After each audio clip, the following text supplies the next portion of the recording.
First thing we want to do is set up the cable so that the pulley is in line with your arm when your arm is straight at your side.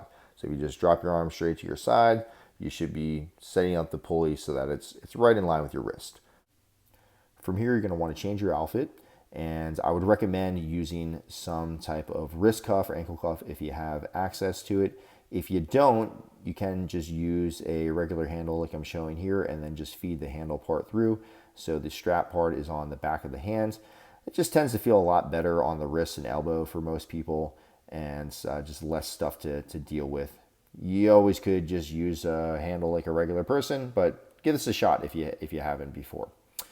You can play around with the body position if you want to turn a little bit towards it. You're going to feel a little bit of a different stretch or a different part of the delt, but just go with whatever feels most comfortable on the shoulder unless you have some really hyper specific goals that no one really has. As far as the range of motion goes, just slightly above shoulder height is going to be good with this setup. Now, it'll depend on where you set up the cable, but with this setup, just slightly above shoulder height is going to be sufficient. You'll feel that if you go any higher, that it just starts to really unload at the top.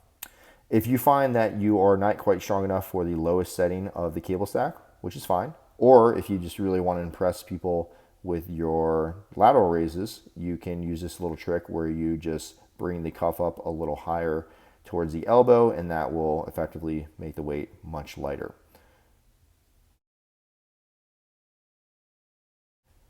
All right, if you made it this far in the video, I do have a special offer for you.